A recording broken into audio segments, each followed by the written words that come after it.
ये शायद सबसे इम्पोर्टेंट वीडियो होगा जो मैंने आज तक बनाया है। तो अगर आप डिप्रेस्ड फील कर रहे हैं अभी, या आपने कभी भी डिप्रेशन फील किया है, तो प्लीज़ इस वीडियो को ज़रूर देखिएगा। Hey guys, welcome back to live Gyan. और अगर आप यहाँ पे नए हैं तो प्लीज़ उस सब्सक्राइब बटन को क्लिक करिएगा और बेल नोटिफिकेशन आइकन को दबाइएगा ताकि आप कोई भी वीडियोस ना मिस करें।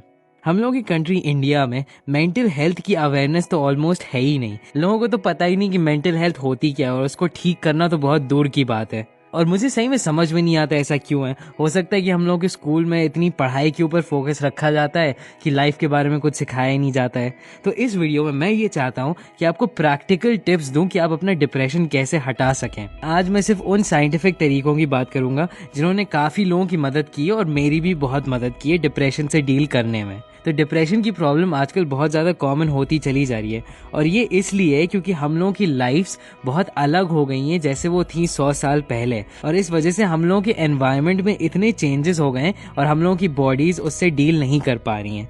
तो पहले मैं आपको बता दूं कि डिप्रेशन होता क्या है। अब इसके बहुत सारे साइंटिफिक एक्सप्लेनेशन तो हैं, लेकिन बेसिकली बात यह है कि आपके दिमाग में दो केमिकल्स होते हैं, सेरोटोनिन और डोपामीन, जिनको कहा जाता है फील गुड केमिकल्स। इनकी वजह से आपको कोई भी चीज़ अच्छी लगती है। जब आप खुश होते हैं या जब आप कोई चॉकलेट खाते हैं तो यही केमिकल्स रिलीज होते हैं। और जब आप डिप्रेस्ड होते हैं तो आपका दिमाग ये केमिकल्स नहीं बना पाता है, इसी वजह से आपको कोई भी चीज़ खुश नहीं करती है। तो अगर ऊपरी नज़रिए से देखा जाए तो दो तरह के डिप्रेशन होते हैं। एक होता है सिचुएशनल डिप्रेशन और दूसरा होता है क्लिनिकल डिप्रेशन। तो मैं आपको बताता हूँ कि ये दोनों क्या हैं, क्योंकि अपना डिप्रेशन को क्योर करने के लिए आपको पता होना चाहिए कि इन दोनों में से कौन सा है आपको। तो हम सब लोगों को अपनी डेली लाइफ में सिचुएशनल डिप्रेशन होता है। ये उस तरह का डिप्रेशन है जब हम लोगों के साथ कुछ भी बुरा होता है, चाहे आपके फैमिली मेम्बर की डेथ हो जाए या डिवोर्स या ब्रेकअप हो या कोई बुरा एक्सीडेंट हो एट्सेट्रा। इस तरह के डिप्रेशन इसलिए होता है क्योंकि आपकी लाइफ में एकदम से चीज़ें बदल जाती हैं या आप जैसा अपनी पूरी दुनिया देखते हैं वो बदल जाता है और आप उसके साथ डील नहीं कर पाते हैं। तो ज़्यादातर लोगों को तो इसी तरह का डिप्रेशन होता है और जो भी मैं चीज़ें आपको इस वीडियो में बताने वाला हूँ वो ज़्यादातर आपको इसी तरह के डिप्रेशन को ओवरकम करने में हेल्प करेगी। लेकिन दूसरे तरह का डिप्रेशन होता है क्लिनिकल डिप्रेशन। ये उस तरह का डिप्रेशन है जो आपकी लाइफ के सारे एरियाज़ को अफेक्ट करने लगता है।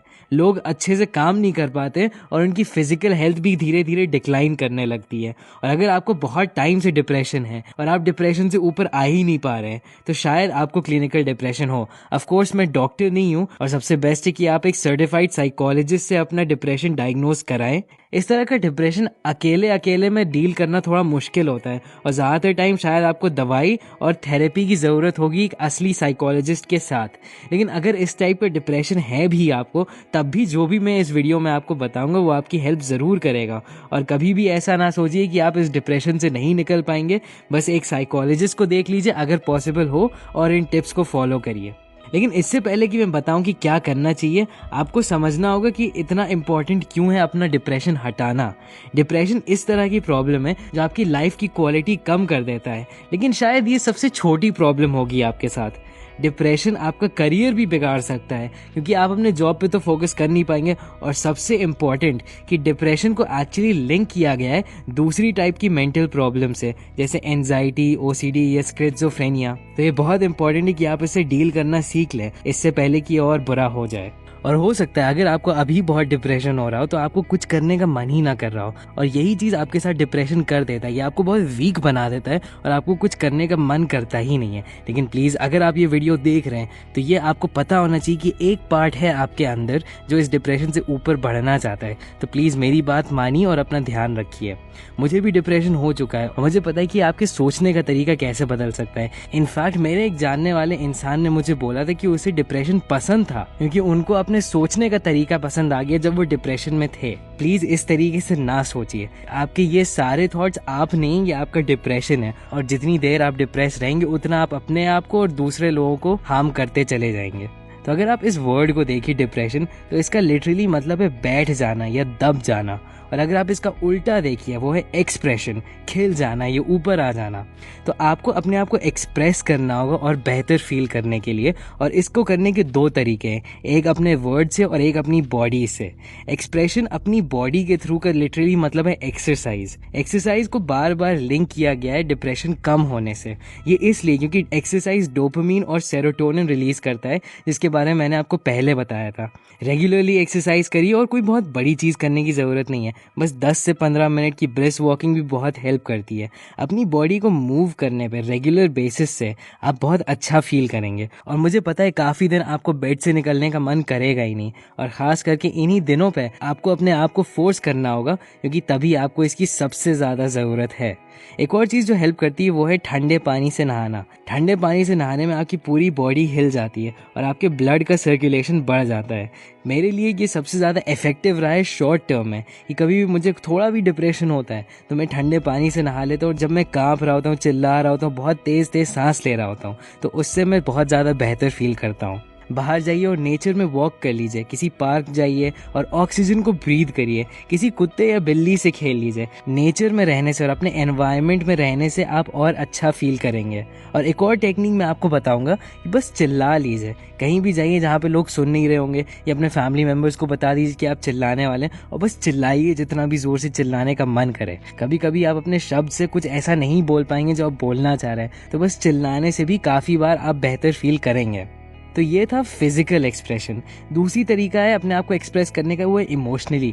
किसी भी फैमिली मेम्बर या फ्रेंड को आप बता सकते हैं कि आप कैसा फील करते हैं। ये ज़रूर ध्यान में रखिए कि वो कोई ऐसा इंसान हो कि आप उसको ट्रस्ट करते हो। और हाँ, कभी कभी मुश्किल होता है किसी ऐसे इंसान को ढूंढना, तो आपको उनको हर चीज़ बताने की ज़रूरत नहीं है। बस किसी भी चीज़ के बारे में बात कर लीजिए, लेकिन अकेले रहने से आप और ज़्यादा डिप्रेस हो जाएंगे। ह्यूमंस बने ही हैं सोशल कनेक्शन के लिए, और दूसरे लोगों से कनेक्ट करना, चाहे आप जितने भी बड़े इंट्रोवर्ट मानते हो अपने आप को, यही दोनों केमिकल्स आपके दिमाग में रिलीज करता है, डोपामिन और सेरोटोनिन। और एक और चीज़ जो आप शुरू कर सकते हैं वो है कि लिखना शुरू कर सकते हैं। लिखिए कि आप कैसा फील करते हैं, क्या चीज़ है जो आपको डिप्रेस्ड फील करा रही है। अपने पास्ट के बारे में लिखिए, उन इवेंट्स के बारे में जिनकी वजह से आपको लगता है कि आपको डिप्रेशन हुआ। अगर आपके साथ कुछ बहुत ही बुरा हुआ है आपके पास्ट में और आपने अभी तक उसके बारे में सोचा नहीं है, तो फिर आप डिप्रेस्ड रहेंगे, क्योंकि आपने उससे डील करना सीखा भी नहीं है। मुझे पता है कि बहुत मुश्किल होता है, लेकिन प्लीज़ एक कमिटमेंट करिए कि आप अपने आप को सही करेंगे। और एक और चीज़ मैं चाहता हूँ कि आप बहुत अच्छे से समझ लें, काफ़ी बार जो भी सबसे बड़े क्रिमिनल्स और हैवान टाइप के लोग आप देखेंगे, उनको उनके पास में बहुत दर्द हुआ है, और यही लोग जिनको बहुत दर्द हुआ है, ये दूसरे लोगों को भी दर्द पहुंचाते हैं। तो आपको ज़रूर ध्यान में रखना चाहिए कि आपको अपने पेन से कैसे डील करना है, ये आप सीख लें। उससे डरिए ना और उसके ऊपर बढ़िए, क्योंकि ये बहुत इंपॉर्टेंट है कि आप ये करना सीखें अपने और दूसरों की भलाई के लिए। इंडिया में मेंटल हेल्थ के लिए बस एक ही वर्ड बोला जाता है, पागल, और ये सबसे बुरी चीज़ है। मेंटल हेल्थ कोई ऐसी चीज़ नहीं जो अपने आप ठीक हो जाती है। काफ़ी बड़े बूढ़े लोग कहते हैं कि यार डिप्रेशन कोई बड़ी चीज़ नहीं है, हर किसी के पास तो ये होता है, लेकिन यही तो एक प्रॉब्लम है। आपको डिप्रेशन सीरियसली लेना होगा और सीखना होगा कि कैसे उसके आगे बढ़ें, वरना इसकी वजह से आपकी लाइफ में और प्रॉब्लम्स होती चली जाएंगी। मैं चाहता हूँ कि आप प्रॉमिस करें इस वीडियो से कि आप अपने डिप्रेशन से डील करना सीख लेंगे, क्योंकि मुझे पता है कि जो भी इस वीडियो को देख रहा है उसमें बहुत ज़्यादा पोटेंशियल है, और मैं ये नहीं चाहता कि वो पोटेंशियल वेस्ट हो जाए। प्लीज़ एक कमेंट छोड़िएगा नीचे, ताकि मुझे आपके थॉट्स के बारे में पता चले। और अगर इस वीडियो से आपकी किसी भी तरीके से मदद हुई है तो प्लीज़ उस लाइक बटन को क्लिक करिएगा, सब्सक्राइब करिए अगर आपको ऐसे ही वीडियोज़ आगे देखने हैं। And thanks for watching.